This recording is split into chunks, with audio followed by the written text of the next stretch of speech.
skill is something that can be learned. It might be not as easy for some, and it might come a little bit easy for some, but definitely to become better at something, it really takes a lot of effort and sacrifices and grit. Hey everyone, it's me again, Jay Christ, and welcome to another episode of the Design Live Show. In episode 78 of TDLS, I'm sitting down with Francis Alturas. Francis is the co-founder and chief design officer of Abstract Digital, a digital product design agency in the sunny hills of Cebu City, Philippines. He designs interfaces and experiences that are usable and delightful for human beings. He also facilitates design sprints, writes front-end markup, and co-organizes local design events like the UXPH Roadshow, Visual 4, Sketch, and Dribbble Meetups. He also has worked with people from brands like 500 Startups, Rocket Internet, the World Bank, and the Presidential Communication Office, to name a few. Prior to that, Francis was also a design director at Symph, a startup foundry where he built and mentored his first design team. In his extra time, he loves attending web conferences, mentoring designers, and chasing his 3-year-old toddler around the park.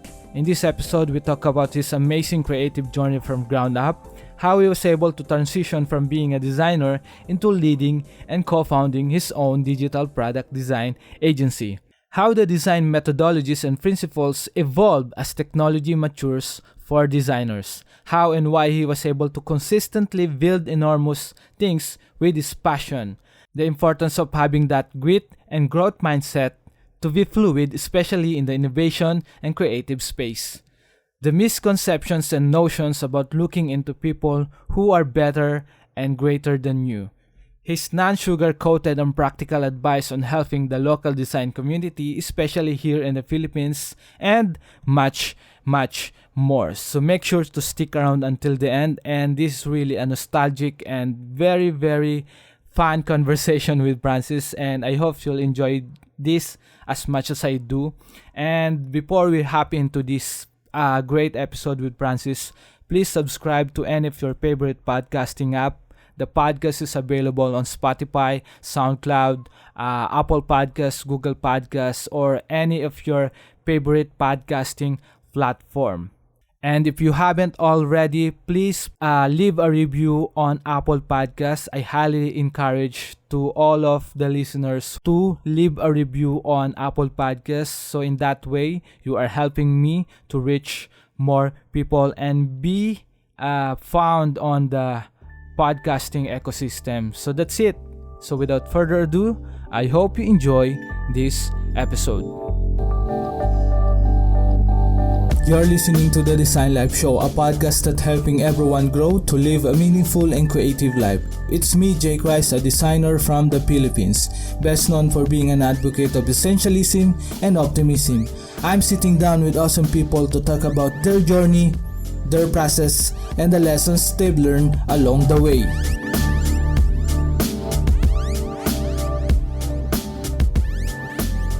Hey everyone, it's me again, Jay Christ, and welcome to another episode of the Design Live Show. And I'm super stoked. I'm really excited because I think I've been connected with Francis for a few years now. I don't know, a few months or few years, but and I'm trying to get him on the podcast because I think he will add a ton of value in this podcast, especially for the creative community and for those who want to have a business as well or into dive into creative entrepreneurship. So Francis, man, welcome to the show and thank you so much for accepting my invitation. How are you, man?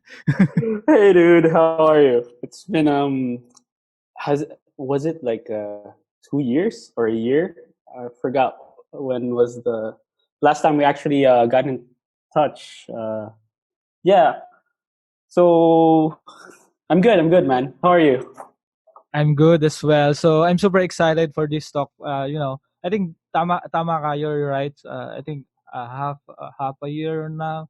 I can't remember. I don't usually remember, when I add person or when I follow person. So I usually try to create meaningful relationship and parang tropa, right? So alam mo naman Yeah, yeah. here in the Philippines. So just to give context in this episode for those who don't know Francis Alturas.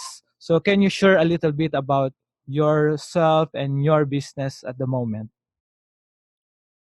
Okay, so hi everyone. I'm Francis, and I run Abstract Digital, which is a digital product design agency here in the sunny hills of Cebu. So basically, what we do is we do UI, we do UX, we do design sprints. We work with a lot of startups. We also build some apps and websites. So yeah, um, what else? All right, I Gotcha. think that's it. Gotcha. So medyo maingay yung aso namin. So for everyone who are listening, so alam niyo na. So yeah, Hi, doggy. man. And I think I have a lot of questions prepared for you, man. And I offer I'll told you that I'll be kind, but maybe I'm thinking a little bit harder for you, right? So make it a little harder for no, just kidding. So yeah, Go ahead, bro. just kidding. I So love hard things. no, Yeah, that it no count. Yeah, way, man. that sounded so wrong. No way. Okay, so let's go back to the meaningful conversation, right? Yeah. All right, let's go back. Yeah. Let's go back. Okay, so Rewind. yeah, rewind. So, when you get started in the design industries, right? So, as a kid, as a Filipino kid, I think I always love to hear someone or a business owner now, and I always want to hear his ground up stories. What's your ground up story growing up in the sunny Philippines? Um, so I grew up here, actually, in Cebu. I was born and raised here, and I mean, it's not. It's a small city compared to Manila, and Mm-hmm. it's a it's a close knit community. Like we almost know everyone, and we see everyone around. Growing up, I was born in a middle class family, and middle class means Yeah, riding the jeep, riding tricycle, 100%. playing outside, and like trying to save your allowance not by not eating so you can spend it later on the day playing computer games or going Yeah. out Mm-hmm. going out in the streets, playing basketball with tricycle drivers or the Yeah. jeepney drivers. So yeah, I had that kind of thing growing up. Um, but the point when I got into design was actually when I started joining forums. I'm not sure if it's a thing but this was way back. Uh-huh. It was during the Friendster era. Yeah, you're so old, man. Yeah, I'm too old, dude. Just I'm not kidding. really that old. I'm 29, so Yeah. Yeah, still a bit young. I'm 18. I'm 18, so Oh yeah, you're yeah. too old Okay. for I me. mean, you totally look 18. So Just kidding. yeah. So I was a very mischievous Uh-huh. kid. Mhm. My parents always would remind me of that, and I can even see it in my kid. My kid's also so mischievous, and I have this weird thing. I actually dreamt of being a hacker. So Uh-huh. what I would do is I would actually join these hacking forums. I would look at how to get pirated software, how to hack people, like those keyloggers, some brute force password crackers. And what I did for fun, I was a bit of a geek way back when I was a kid, Uh-huh. and sometimes I would actually go into the computer lab and like hack my the administration network's account, so I get access. I can play games to do whatever I want, Mhm. and it was in this forums that I joined. Wherein there's this thing they call a signature. Not sure if you're familiar with it. It's like a graphic at the end of What's that? of Signature? a sig. They call it a sig Ah, I'm not signature. familiar with So it. What's yeah, what is that? Just for context so to the listeners. all right. So a sig is basically in this forums. It's like a a small banner of graphic under Mhm. every reply to a forum board or to or every thread. Mhm. And basically, it could be like your online handle. Like my high school online handle Ah, was so corny. gotcha. I call it like Dark Side Yeah, 70X. it's like an emo code name, right? Yeah, yeah. Dude, that was the thing back then. I mean, Yeah, for sure. font's not there. It's nostalgic as well. I think it's great to mention as well that I have a very weird URL handle as well. I think that's if I can remember correctly, that was wounded heart or something like that. So it's a thing Dude, right back then. I yeah, really yours, guaranteed that. yeah, yours way worse, man. But yeah, Cool, so I cool. kept doing this like Huh, signatures, and usually it's your favorite game character gotcha. or your favorite like artist, and people started like reaching out in the forum like, hey, like they were asking me if could you make me a sig, because actually they found my signature quite cool, and sometimes I make it into a gif, so it's kind of animated. So What are you from using back then when you dude, that was like, I uh-huh. think that was Photoshop. I'm not sure. Was it CS3? CS1 or Wow, CS1. yeah? I think that Oh, was CS1. yeah, yeah. Yeah. That sounds like ancient tool. Yes, dude. Yeah, It's pretty gotcha. ancient. Yeah. So from there, when Friendster took off, I Uh-huh. started actually customizing people's profile, Right. and Mm-hmm. all of the neighbors they knew me as the guy who would customize their Friendster profile. So they would like go to my house and they were like, "Hey friends, can you like customize my Friendster profile? I want a profile that has like some background music." And they were into basketball, so they had it. I want Dwayne Wade on the background. Change the Yeah. font, Mm-hmm. change all the colors. So that was when I actually started dabbling with CSS and designing. I remember there was an overlay generator where you can actually like cover your whole profile with custom HTML, CSS, and GeoCities was a thing back then. Have you heard of GeoCities from Yahoo? GeoCity, right? Yeah, yeah, GeoCities. Not familiar with it. Yeah, yeah. I'm So very familiar with Yahoo Messenger. yeah. Yahoo Messenger. So basically, that was also how we built sites way back. I remember we built. Ah, yeah, gotcha. Yeah, and how I actually learned like my entry into like designing Uh-huh. for the web was through um, Dreamweaver. It Mm-hmm.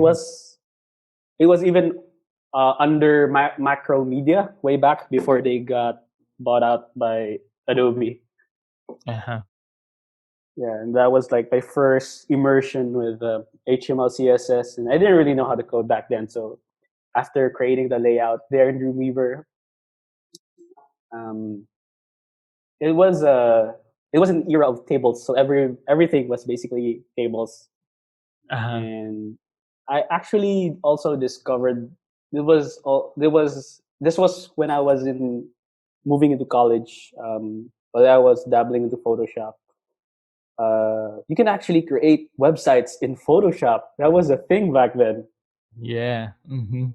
Like you could create slices, and slices. PSD slicing was the thing, and then you can just save the whole thing as an HTML, CSS format. But basically, when it gets exported, it's all images. So those were really fun times. Yes. So with regards to that, man, I think I don't want to emphasize that you're old, but what's the what's the difference now compared to what are we using back then compared to right now?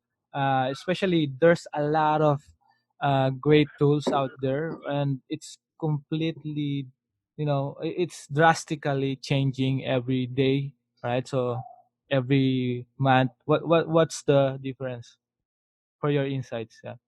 Yeah, so I mean, way back when the web started, Uh-huh.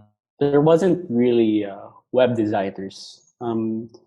It was mostly a lot of developers, but probably the first designers were the developers. And eventually, when um, they started to put graphic designers into the web, that's when the first web designers actually used principles from print design. Mm-hmm. Principles like the fold. It's from a. It's actually from the newspaper, the top fold, where it's most important, well, where all the most important and compelling information has to be there.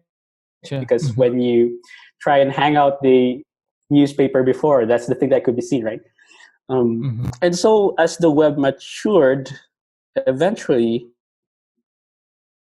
it created its own set of principles because, unlike print, the web is fluid. Um, Mm-hmm. the canvas is not fixed. There are many. The web has so many mediums of consuming it, and so does the medium has evolved, and so has the tools that we're using. So before we were using Photoshop, and basically Photoshop wasn't even a tool designed for creating interfaces. I mean, Uh-huh. I think it was designed mostly for raster. Yes. Mm-hmm. Yeah, I Graphics. think Yep. yeah Mm-hmm. for raster, and I think for editing Mm-hmm. photos before Lightroom was probably there. And eventually, as the as the industry matured, tools like Sketch came in, tools like InVision Studio, and then Figma, and then Adobe XD, and now we have all these different tools that's just available to us. And it's interesting that how these tools evolve because they start to bleed between the different functions of design. Uh-huh. Before, these tools were strictly confined into designing an interface. Now they allow you to actually prototype. Others allow you to animate a bit. Others allow you to create, I don't know, maybe create a design system out of it. So it keeps on evolving. And the thing about these tools is that it really depends on what your workflow is, what the size of your team is, what what's the problem or the context of the problem that you're solving for. That would determine which tool actually fits. So yeah, 100%. those are Mm-hmm. my thoughts Yeah. about the tools Yeah, 100%. evolving. Actually, I think there's a lot of ways how you can create your design. Now, if you can see, for those who are listening, if you can observe, intentionally, you'll find that design is more on the uh, multidisciplinarily. What you call that? Is that the right term? I don't know. So it's like you need to have some. Different methodologies or different understanding with print, right? So with digital aspect of it, and I think that's a big advantage if you have that kind of knowledge when we which basically we don't have back then, right? So Yeah, it's yeah. it's The web really was hard. yeah, Mhm. yeah. The how the web was like Uh, 10 years back, so different from where it is now. I remember a time when you had, I mean, the most painful part actually of the web was trying to support IE. That was yeah. really a huge problem. Trying to do these hacks and try to support lower versions of it. Uh, I remember I the marquee, right? Yeah, yeah, the marquee. You even have this. I'm not sure, but every website used to have a guest book where you can just Yeah, sign, type whatever yes, message you want, 100%. and you have a site counter on the bottom of the site. Yeah. So I think the it's really, it's really nostalgic for everyone who really nerding out with we are basically nerding out about the web. So for those who don't know it, so basically it's for me, it's a natural progression of the technology, and you need to really dig dive on fundamentals like if you can see what Francis told us, his amazing story. So you can see that there's a lot of dots that you can connect with regards to creating your UI, or you creating your website, right? So or providing a smooth experience for your clients or whatever you are servicing of, or whatever industry, or especially in the design industry, right? Yeah, yeah. Yep. So Francis, with regards to that, there is some enormous experience you've shared on that particular timeline of your, growing up as a kid, as a Filipino kid. And then I find it that you're really passionate about building things, right? So do you think it's internal, or do you have any mentor growing up, or how is it formed for this passion of you to build or create an experience for your clients, and for Mm. especially you have a lot of great clients as well. I think that's worth mentioning as well. Yeah, yeah. So I think what really propelled me forward was I mean, during high school, I was just like fooling around with all this like Uh-huh. technology that I see and just playing around. It was during college, actually. I actually didn't expect to be a designer. Mm-hmm. I actually wanted to be like an be like a mechanical or electronics engineer, and like I really like to be like Tony Stark, like building this like crazy Iron Man. hardware Iron Man suit. Yeah. Yeah, I was so inspired. So like I just took a computer engineering degree because that was the closest thing from what I thought about building an Iron Man suit. But it turns out slowly as I was there, like all this engineering math that I studied, I started to lose interest with the subject. I'm not really sure exactly why. I like the end result, but I didn't like the process. Like, Gotcha. um, Hmm. It's not yeah, it was enjoyable really, for yeah, you. it was Gotcha. so hard. I'm probably one of the worst students there. I spent like almost Hmm. 6.5 years in college. Yeah, I spent that long, man. That's It's mastery. crazy. We call it mastery. Yeah, I mean, good thing. Like in between those, within those years, I was actually trying to do the hustle and like do some side Hmm. jobs. But most of the side jobs that I do was all related to the web and Yes. designing and graphic design. So it was when I entered college. I had this uh, friend who was like 5 years higher than me. Shout out to Chris Cibico. So I think he works now in PayPal in the Valley area. Hmm. So he was a fifth year student. I was first year student. And that was the first time I actually saw a MacBook because I was weirded out by this white laptop that's all plastic and has this Apple glowing thing at the back. And I just kept following the guy because I didn't really had any friends. Because I mean, first day of school, and you're like Uh-huh. first year student, you don't really know anyone. So I just kept following him in the library, and he was working, and I was asking him, "What are you doing?" And he's like, "Oh, I'm designing." Like, what are you designing? He was designing for like web page, I guess. I couldn't really exactly remember. And I was like, that looks interesting. And he was like, oh, you want to learn how to do this? I'm like, yeah, sure. So the next day, he actually handed me out like some CDs of full of tutorials for like Photoshop, Illustrator, and yeah, I just like grinded watched some of the videos. Some I didn't even finish, but I actually learned a lot from it. So Yeah. it was there that it sparked from there. And like when there are like design competitions like in college, I mean, everyone's most of I mean in the engineering department there aren't really designers, so I kept winning because I'm probably the only designer in the department. So yeah, and there's actually this weird thing that I actually love just designing my my my PowerPoint slides, Gotcha. and I actually enjoy like teaching. So it was a bit weird because I spend too much time designing my slides and making sure it's understandable and it's perfect. And Uh-huh.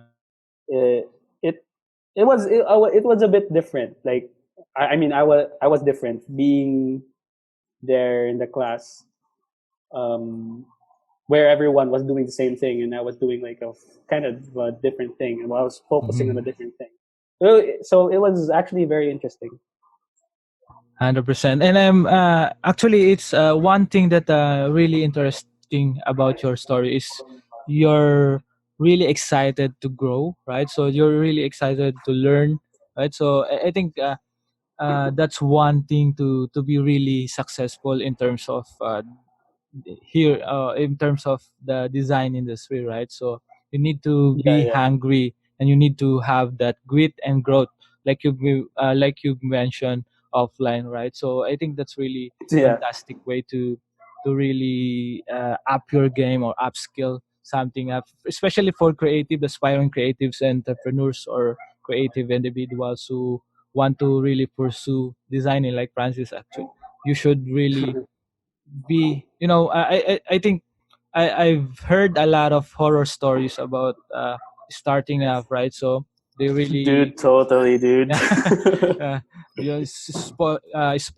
imposter syndrome, right? So fear, Yeah, right? yeah, So totally. society or whatever it is, right? So but one thing that I always advise to them is to change the scary feeling into excitement, and it everything will fall into places once you do that.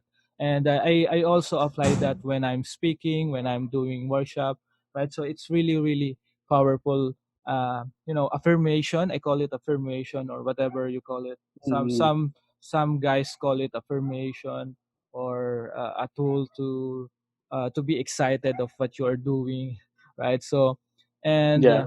yeah, and That, that's it, right? So that's the important part, grit and yeah, it's growth. actually very important, like to for Uh-huh. people in this industry to adapt a growth mindset. So there's a lot of misconception about looking at people who are already good. Uh-huh. Like sometimes there's this bias wherein we think that this guy's so good at that. He must be born good at that. Mm-hmm. Like people think that these guys have this innate natural talent already that they 100%. possess. Mm-hmm. But the reality is that skill is something that can be learned. It takes it might be not as easy for some, and it might come a little bit easy for some, but definitely to become better at something, it really takes a lot of effort and sacrifices and grit. 100%. And Mm-hmm. that is actually like how you get better. It's the it's the belief that your current state right now, it's temporary. It does not define you. Your current state or your current skills or your current level does not define you who you are in the future, because you believe that you can grow and you can improve. So that's therefore like having a growth mindset, it's so important, and having people actually trying to be better, grow better. I value that a lot more than just looking for people who are just lazy and talented. It's something that won't keep you up in the game. The game Yeah. that we're here for. Yes. It's not about the most genius guy. It's not about most talented guy. It's about who's the most adaptable, Hundred because percent. things Yeah. change so fast, and if you cannot keep up, you will definitely get left behind. Oh, that's So amazing, man. people, Yeah. so people who are trying to break into the industry, never think that it's too late, Hundred because percent. the industry changes so fast. There's a lot of people I know who's actually more younger than me, but it's so much that has so much talent to what I've seen in other people who have been longer here in the industry. So yeah, never give up. Wow, that's really fantastic, man. I think that's really actionable tips for everyone who are listening right now, especially those creative or aspiring creatives. And I think, yeah, you should really know or be self-aware with regards to your growth, and you don't need to fool yourself that you know everything, right? And I think Chris do said that the most powerful uh, thing to said if you don't know anything is just say I don't know, right? So it's really basic, right? It's really really simple, but like what Francis said, we have this kind of notion that we should know everything, right? So we should compete to the greatest guy or the biggest guy. So I think that's not the game right now. it's Yeah, it's it's really, not about yeah, them. It's never yeah, about them. 100%. Yeah, It's 100%. always about you. Yeah. So Yes, you yes. don't need to compare yourself with others. The only person you need to compare yourself with is the version of who you were yesterday.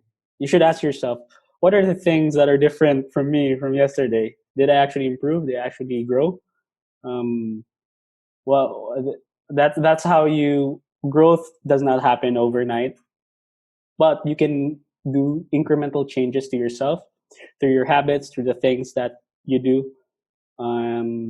Like, tell me what you do in your free time. I can tell you what you will become in the future. 100%. Yes.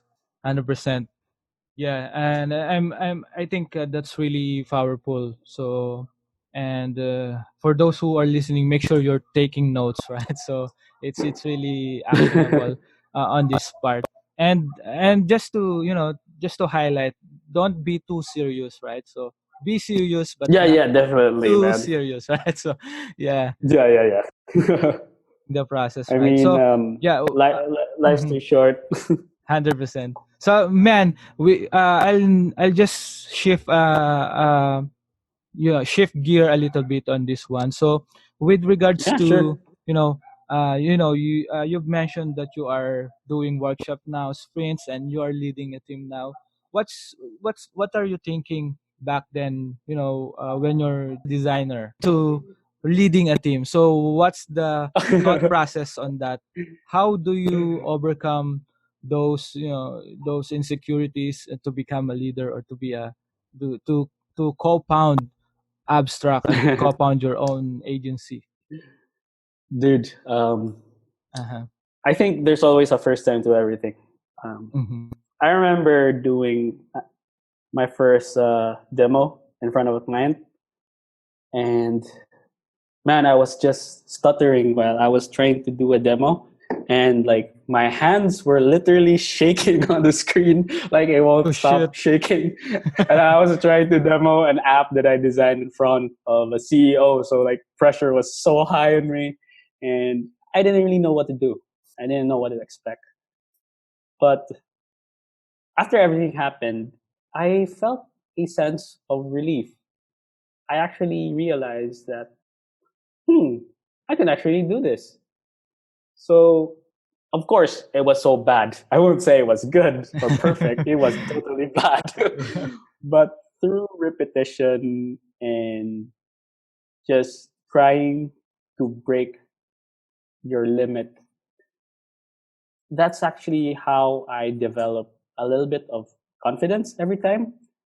This confidence is just basically doing the same thing. I mean, repeating the thing that you're really not confident about until you became like proficient and confident at it.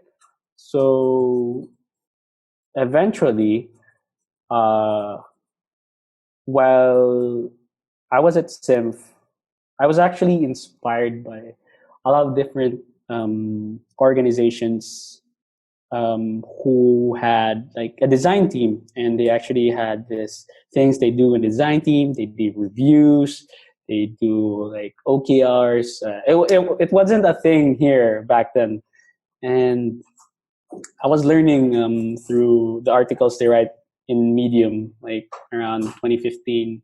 So I started applying these things that I've read, and I started actually leading. It's crazy because I wasn't appointed like, hey, do this, do that, but I felt motivated to do something so we can build something out of what we have here. So we kind of talked with different designers in the team, and we thought about, hey, how about we do these things, like implement this OKR thing, do this design review thing. How about let's do Friday meetups where we check in on each other, or how about let's do some one-on-ones. So from that, from there on, that's actually when we started to have a strong design culture in Symph, because um, when it started, it was only composed of two designers. It was just me and Dan.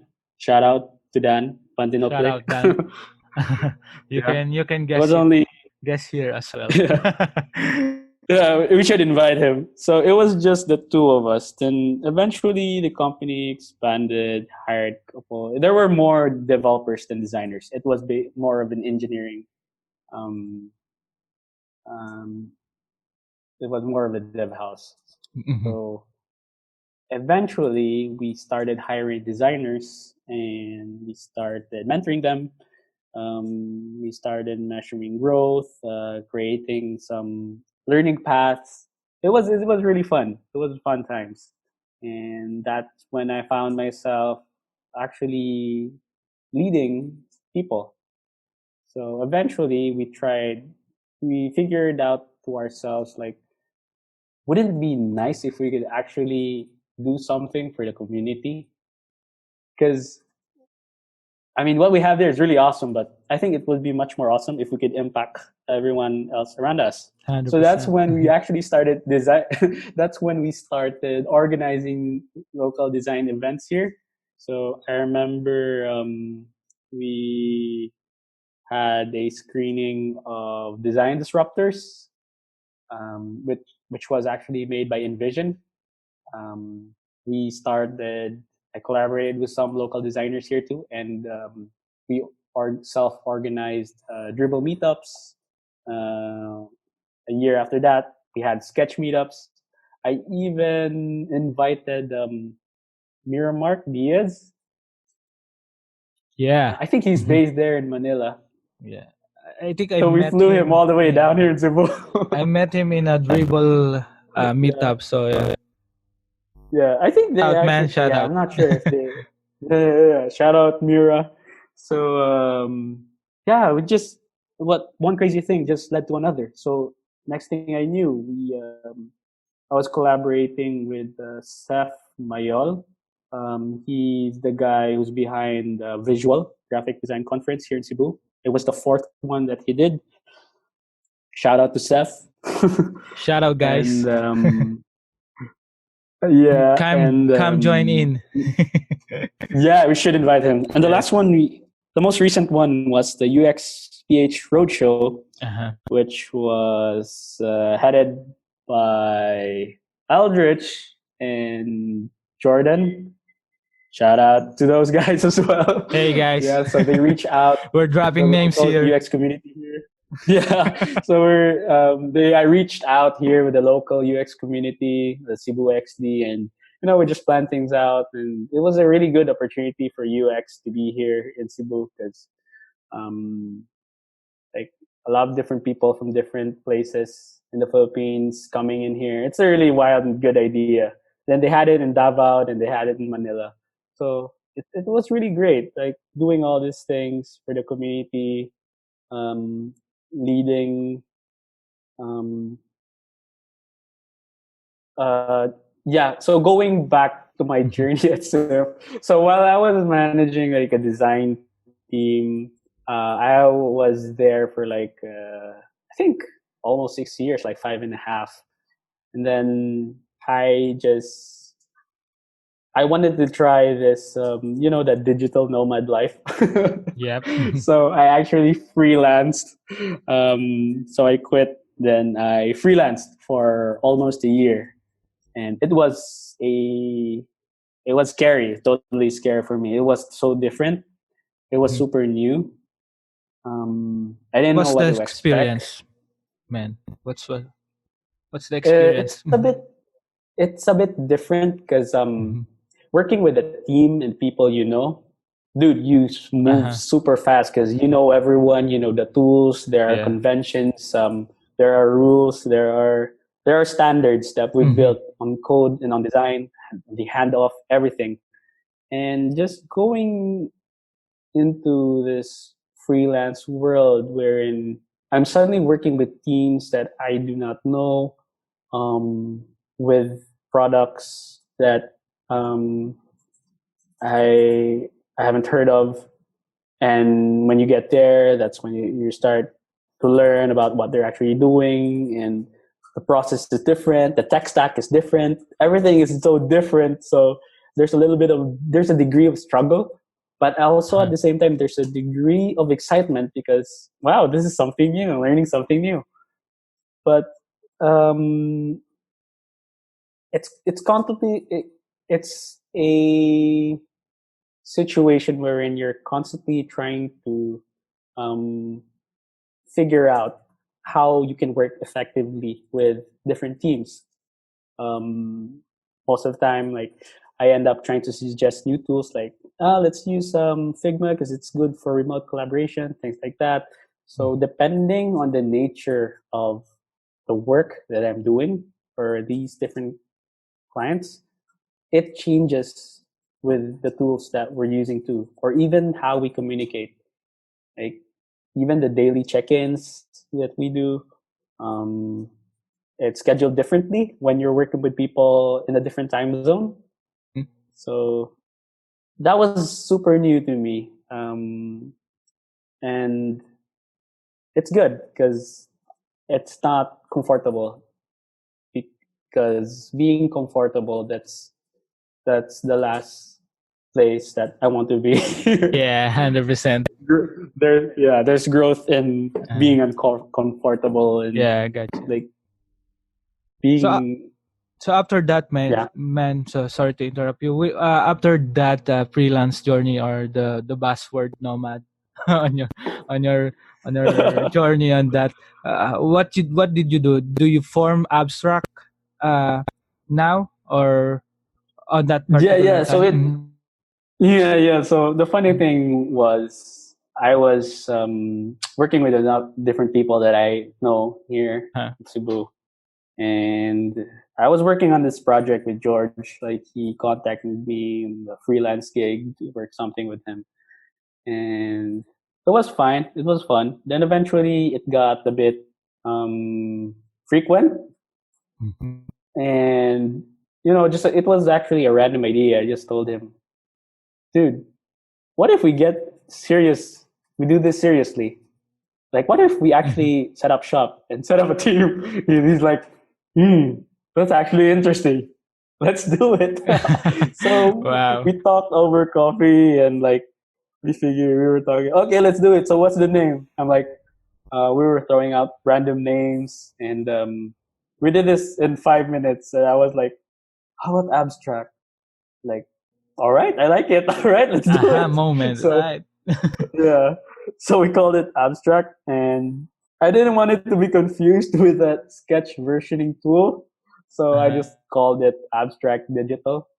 But a lot of Gotcha. people call it abstract. So Yeah. What's the I big why started. when you started that? It's just there's a It's not. need for your services or for the clients you serve.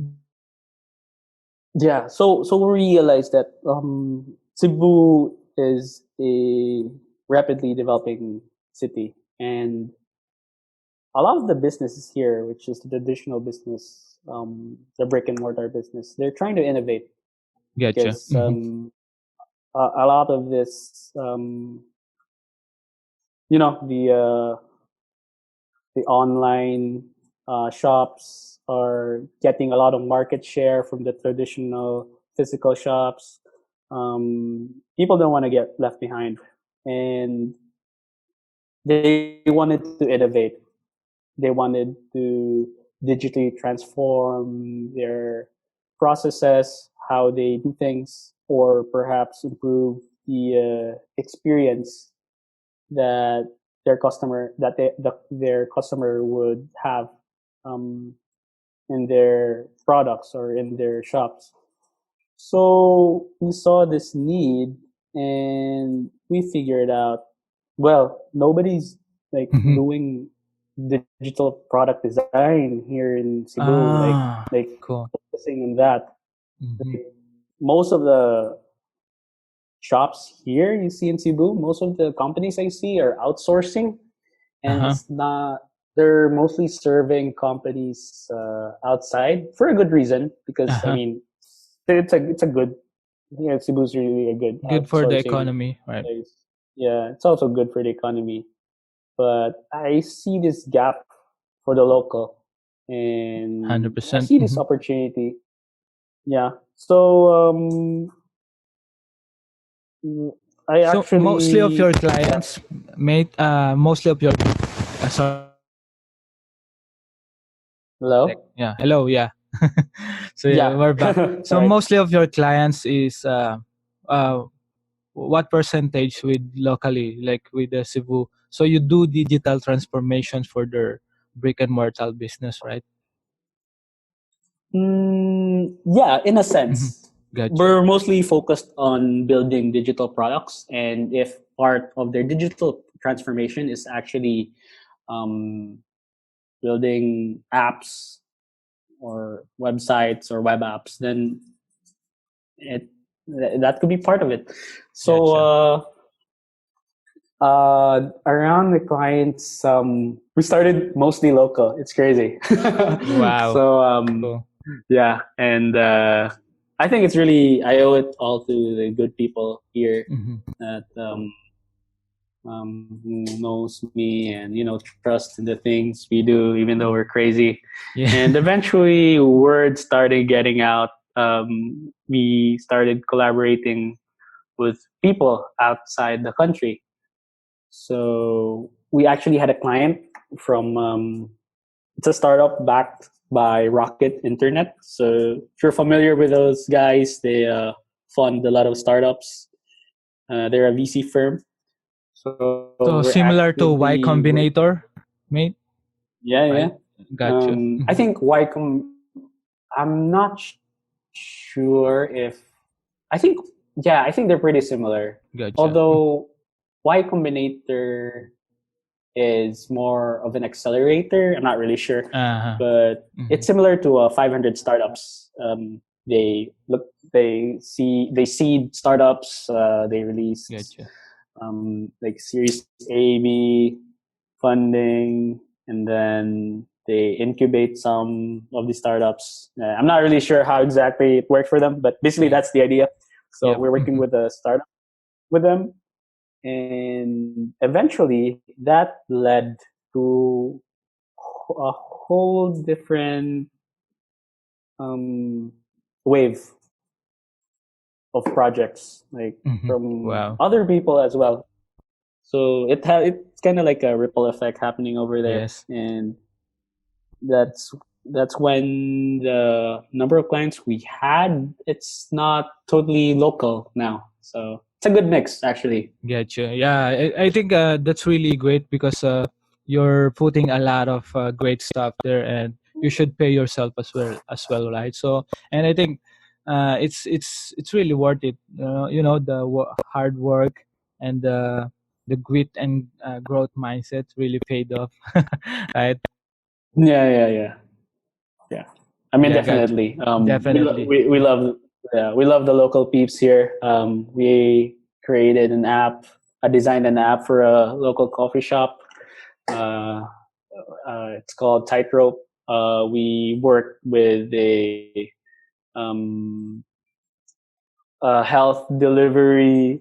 I Not really a health delivery. It's rather a food delivery service which delivers like really healthy food, like calorie counted, Uh-huh. called Diet in the It's Box. like a cloud kitchen. Um, They call it cloud yeah, kitchen. Gotcha. exactly. It's like a cloud kitchen. We designed their landing page or Another website, buzzword. how where people. Just kidding. Yeah, Cool. So yeah, yeah. So sorry to yeah, interrupt you, mate. really, So really evolving. yeah, gotcha. Sorry to interrupt you. So let's move forward to the next level, right? So I think you've Right. mentioned a lot of great stuff. Your growth is enormous, right? So and I'm really excited for you and super looking forward for all of the things that you are making right now as a co-founder of Abstract as well. What's the if you go back with your roots or with your if you're just getting started and just to give decent advice for your younger self, what would you say? Oh, you should totally not listen to me. Well, Yeah, that's the best advice that I've heard so far. I'm the last person you should be asking for advice because I can't even like uh, I, Yeah, I'm a bit crazy, but yeah. I mean I think seriously, that's made you amazing, man. So that's really great. everyone needs a hint of craziness in them. But Uh-huh. I didn't exactly like I didn't know I would be right where I am right now. Um, you cannot connect the dots looking forward, but looking back, all the things that happened to me, all the journey that I've been, the pain, the suffering, the good things, the bad things, the highs and the lows, it it made me understood that those were necessary to be where I am right now. And sometimes we need to trust our gut feeling. Like I didn't know that my curiosity, dabbling in those ancient web technology, would actually lead me to my interest in doing um, in designing and building for the web. I didn't know that my interest in designing the my presentations in college actually came handy when I got into the real world. Like I didn't know that the the early days where I was trying to where I was just trying to fix computers and like reformat and like all these random things, like they wouldn't make sense that I would arrive to where I am. But somehow, all these things were very instrumental to this career that I have. Like, there was no course for product design. Like, there wasn't even a college for that. Uh-huh. And fortunately, I was doing design while in a very technical, in a very technical um, course, which allows me to find synergy between them, like a good balance of technical and creative And constraints. craziness. Yeah. Gotcha. So you can only trust your gut, and you need to believe that somehow these things that you're interested in will lead you to a better place that would eventually become your career or your profession. And that's how you become happy with whatever it is that you're doing. So don't be struck by dogma. Whatever people tell you that you should do this, you should do that. Yes, there is a degree of taking this feedback from others, but it should never silence the inner voice that you have in your heart. So whatever it is that you're passionate about, um, try to figure out what are the things that you're good at, what are the things that you're passionate about, and what are the things that you can make an impact on. And if you have something that has a combination of these three things, you'll be fine and you'll be happy. Yeah, 100%. That's really amazing, man. And I think we can wrap up the show because of that really heartwarming and really powerful, advice for the listeners. Right. And I think I just want to highlight those things that you've mentioned. And I think it's really important that you embrace the unknown. So for those who are listening, uh, basically what Francis mentioning is to really trust the process and embrace the unknown. You don't need to learn everything at once. Uh, Yeah, exactly. there's things that I called in time learning, right? So you can learn what you need to learn in that particular level. So if you don't need the business side of it, just stick with it at the for the meantime, and then grow from it, right? So it's really really interesting, man. Thank you so much for sharing Yeah. that. Yeah, and that's really really fantastic. And I think before we wrap up the show, just to give them some pointers if they want to provide value to the community. I think you've mentioned that you are doing great things in the community. What's your best practical advice for them? Oh, my best practical advice. Uh-huh. Uh, I think I would. It wouldn't be an advice. I would probably give people a heads up. So Gotcha. it's a lot of work. Um, it's sometimes you'll have to shell out your own money. 100%. Sometimes you'll have to shell out, trade a little bit of your work time or family time. But it will make your soul full if you're that 100%. kind of Yeah, yeah, person. yeah. Yeah, yeah. 100%. Thank And the community, they will reciprocate it back to you in some ways you do not know. You will never know. So Yes, it's yes. good. Yeah. Yeah, it's good. Really cool. Thanks, man. Once again, I want to thank you, Atan, for dropping by on the podcast. And for those who would like to know more about your works and what are you doing right now, or about your business, Abstract, where they can find you, or if they have any questions, they can. What's the best social media channel that they can reach you out?